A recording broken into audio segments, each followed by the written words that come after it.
Hello guys, तो आपका स्वागत है मेरे इस न्यू स्टडी में। तो आज चैप्टर का नाम है फिजिक्स, जिसका नाम है प्रकाश का परावर्तन तथा अपवर्तन। तो इसमें हम बात करेंगे प्रकाश क्या है। तो प्रकाश क्या है, आप देख सकते हैं। प्रकाश एक प्रकार की ऊर्जा है।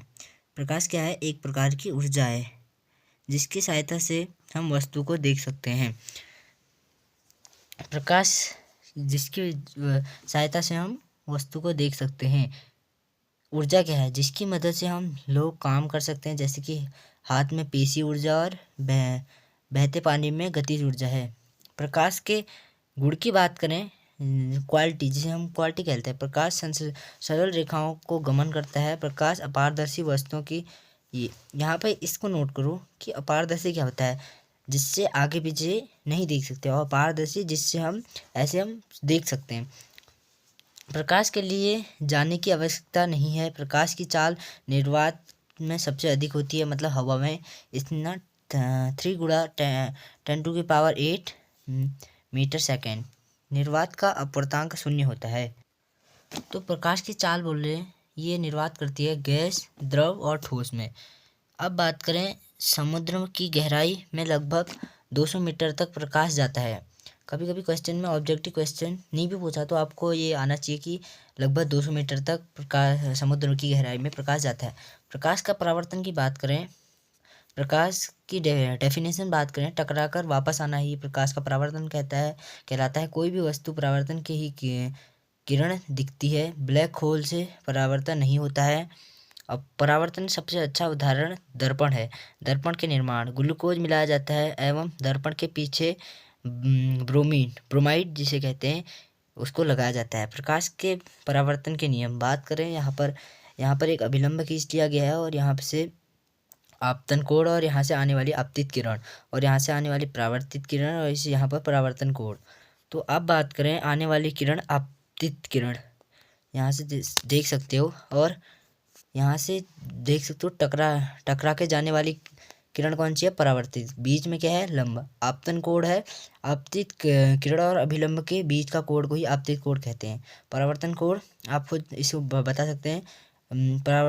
परावर्तन कोण और अभिलंब के बीच के कोण को ही परावर्तन कोण कहते हैं। कोण को हमेशा अभिलंब से नापते हैं। कोण को हमेशा अभिलंब से मापते हैं। आप आपतन कोण परावर्तन कोण के बराबर होता है। यह आपतन कोण और यह परावर्तन कोण एक दूसरे के बराबर होते हैं। आपतित किरण दर्पण के आयत, अभिलंब तथा परिवर्तित किरण सभी एक ही तल में है। तो एक किरण समतल दर्पण के तल से 50 डिग्री का कोण बनती है। तो आर का मान ज्ञात कीजिए। आर का मान अगर आपको ज्ञात करना हो, आई है आपका आपतन कोण और आर है परावर्तन कोण, तो आप कर सकते हैं। यहाँ पर मैंने लिख रखा है, आप देख सकते हैं। अब बात करें गोलीय दर्पण की। गोलीय दर्पण का परावर्तक तल अंदर की ओर या बाहर की ओर वक्रित रहता है। गोलीय दर्पण, उत्तल दर्पण एवं अवतल दर्पण। तो अब उत्तल दर्पण की बात करें, इसका परावर्तक पृष्ठ बाहर की तरफ उभरा हुआ है, जिसे पॉजिटिव करते हैं, और अवतल दर्पण, इसका परावर्तक तल अंदर की ओर, इसके जस्ट नेगेटिव। गोलीय दर्पण में सामान्यतः प्रयुक्त होने वाली, यह आप देख सकते हैं, एम को द्वारक द्वारा, आर को वक्रता त्रिज्या, और सी को मुख्य अक्ष से, एफ को ध्रुव से, पी को ध्रुव से, वहाँ एफ को मुख्य फोकस से, एन को द्वारक से। अब मुख्य अक्ष क्या है? ये क्या है? गोलीय दर्पण के ध्रुव तथा वक्र त्रिज्या गुजरने वाली एक सीधी रेखा को ही मुख्य अक्ष कहते हैं। अब यहाँ पर हम बात करें वक्रता की, जिसे वक्रता किससे नापा है? सी है, सी वक्रता, रुकना, वक्रता ये है, आर है हमारा वक्रता। तो वक्रता है। गोलीय दर्पण का सूत्र होता है F=R/2। दर्पण का ऐसा ही मात्रक होता है, डायप्टर। अवतल दर्पण किरण एवं उपयोग। अवतल दर्पण किस पे उपयोग किया जाता है? सोलर कुकर में प्रयोग किया जाता है, आँख के लिए, और टॉर्च की हेडलाइट के लिए, और दांतों का डॉक्टर इसी अवतल दर्पण का ही प्रयोग करता है। दाढ़ी बनाने में जो अवतल दर्पण का ही प्रयोग किया जाता है। उत्तल दर्पण एवं उत्तल दर्पण का उपयोग अब अपसारी होता है और ये अभिसारी होता है। इसे याद कर लें, ये अपसारी, ये अभिसारी। अब अपसारी दर्पण कहते हैं रेखा फैला देता है। स्ट्रिंग लाइट में उपयोग करने के लिए सौरोजा में बड़ी इमेज को छोटी कर देता है। यहाँ पे कुछ मैंने ये लिखे हैं, किसी अवतल दर्पण पर प्रतिबिंब कहाँ बनेगा, बिंब की स्थिति। आप तो इसके स्क्रीनशॉट खींच सकते हैं, इतना ये वो है। ये उत्तल दर्पण का है, उधर साइड आप देख सकते हैं, इतने स्क्रीनशॉट खींच सकते हैं। तो यहाँ बात करें दर्पण सूत्र की, तो दर्पण में यहाँ पर ये बात कर लें, यहाँ पर इसमें प्लस चार्ज और यहाँ पे प्लस इक्वल टू क्यों कर रखा है। हाँ इक्वल टू भी हो सकता है, हाँ कोई नहीं। दर्पण का सूत्र होता है 1/v plus 1/u equal to 1/f, जहाँ v है आपका प्रतिबिंब की दूरी, u है आपकी बिंब की दूरी और f है फोकस दूरी। लेंस का सूत्र होता है, इसमें माइनस जोड़ो, माइनस चढ़ा दो, 1/v minus 1/u equal to 1/f। प्रकाश का परावर्तन, अपवर्तन सॉरी, प्रकाश का अपवर्तन किसे कहते हैं। अपवर्तन का अर्थ है आर पार कर जाना। अपवर्तन की क्रिया निम्नलिखित में होती है, गैस में, द्रव में। तारों का टिमटिमाना वायुमंडलीय अपवर्तन के कारण होता है। तो कभी क्वेश्चन आ जाता है, ये मेन इंपॉर्टेंट है, ये क्वेश्चन मेन इंपॉर्टेंट है। तारे क्यों टिमटिमाते हैं, वायुमंडलीय अपवर्तन के कारण।